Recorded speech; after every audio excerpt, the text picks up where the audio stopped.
लाडली बहन योजना ने सभी स्कीम के रिकॉर्ड तोड़ दिए हैं। अभी तक इतने कम समय में इतने आवेदन किसी भी योजना में नहीं आए थे। शायद इसीलिए अब इस पर सियासत भी होने लगी। यह रिपोर्ट आप देखिए। सबका कहना है 1000 में मेरी बहना है, सारी उम्र हमें संग रहना है। लाडली बहना योजना ने तोड़े रिकॉर्ड। चुनाव में साबित होगा मास्टर स्ट्रोक। मध्य प्रदेश में अब तक जितनी भी योजनाएं आई उनमें लाडली बहना योजना सबसे हिट दिख रही है। इतने आवेदन शायद ही किसी योजना में आए होंगे। आपको जानकर अचरज होगा कि 25 दिन में 1 करोड़ से ज्यादा आवेदन आए। 30 अप्रैल तक रजिस्ट्रेशन का समय है। लिहाजा हर जिले में रोजाना हजारों की संख्या में महिलाएं आवेदन करने पहुंच रही हैं। ऐसे में संभावना जताई जा रही है कि आखिरी दिन तक आवेदन की संख्या 1.5 करोड़ के आंकड़े को पार कर जाएगी। खास बात यह है कि खुद शिवराज भी इस योजना को प्रचारित कर रहे हैं।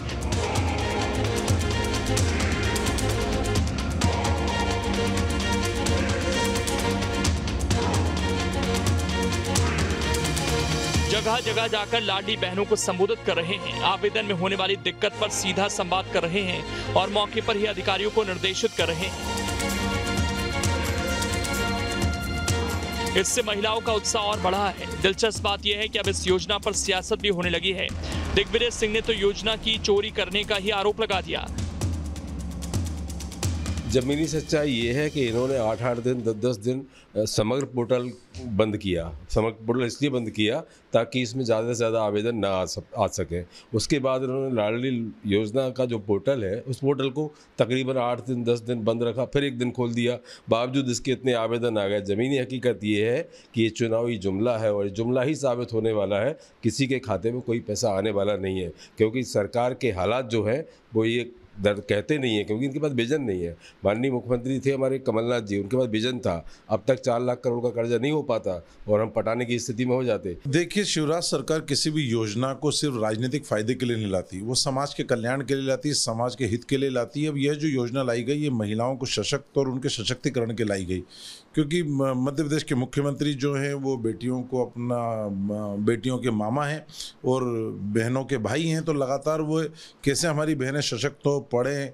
तो पहले भी कई योजनाएं उनको लेके चल रही है, बेटी बचाओ बेटी पढ़ाओ, लाडली लक्ष्मी, तो तमाम तरह की वो योजनाएं लाते हैं, क्योंकि उनको लगता है कि बहनें सशक्त होना चाहिए। आज उनको भी आवश्यकता है कि वे अपना घर चला सकें, अपने खर्चे उठा सकें। लाडली बहना योजना के लिए बजट में 8,000 करोड़ का प्रावधान किया गया है। हर पात्र महिला को महीने में 1,000 रुपए दिए जाएंगे, यानी साल में महिला को 12,000 रुपए दिए जाएंगे। सियासी जानकार इस स्कीम को गेम चेंजर मान रहे हैं। ऐसा इसलिए क्योंकि राज्य में कुल वोटरों की संख्या 5,39,87,876 है।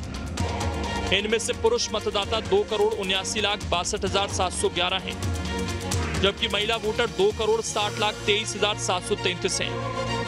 ऐसे में अगर महिलाएं एकजुट होकर बीजेपी के साथ आ गईं तो सत्ता की राह बिल्कुल आसान हो सकती है। मास्टर स्ट्रोक तो बीजेपी मान रही है इसे, लेकिन इससे मध्य प्रदेश के वित्तीय हालात पर क्या असर पड़ेगा? सरकार को सबसे पहले इस पर ध्यान देना चाहिए।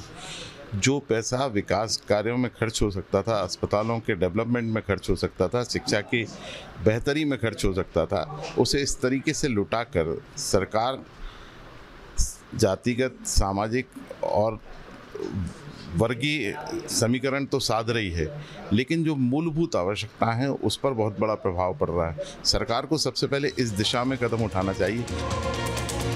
चुनावी साल है, लिहाजा इस योजना को हिट बनाने में सरकार कोई कसर नहीं छोड़ रही। 10 जून से सीधे हितग्राहियों के खातों में पैसे आने शुरू हो जाएंगे। कल्पना कीजिए कि अगर 1.5 करोड़ महिलाओं के खातों में सीधे पैसे आने शुरू हो गए तो इसका सियासी लाभ कितना मिल सकता है।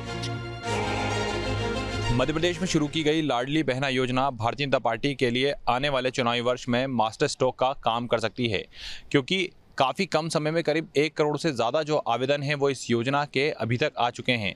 जबकि दूसरी योजनाओं की हम बात करें तो इतने आवेदन कभी भी देखने को नहीं मिले हैं जितना लाडली बहना योजना में आए हैं। हालांकि यहाँ बीजेपी लाडली बहना योजना को लेकर पूरे मध्य प्रदेश में प्रचार प्रसार में जुटी हुई है, तो वहीं कांग्रेस तंज कस रही है। देखना होगा कि बीजेपी के लिए लाडली बहना योजना मास्टर स्ट्रोक का काम करती है या फिर उसे किसी प्रकार की परेशानी सहन करनी पड़ती है। वीडियो जर्नलिस्ट प्रदीप के साथ जितेंद्र शर्मा, न्यूज़ स्टेट भोपाल। अब इसमें खबर तो यह है कि बेटियों और बुजुर्गों के लिए पहले से योजना थी, महिलाओं के लिए ऐसी योजना नहीं थी। इसीलिए इसमें 23 से 60 साल तक की महिलाओं को शामिल किया गया ताकि ज्यादा से ज्यादा को फायदा मिल सके और महिलाओं को साधने में आसानी हो सके।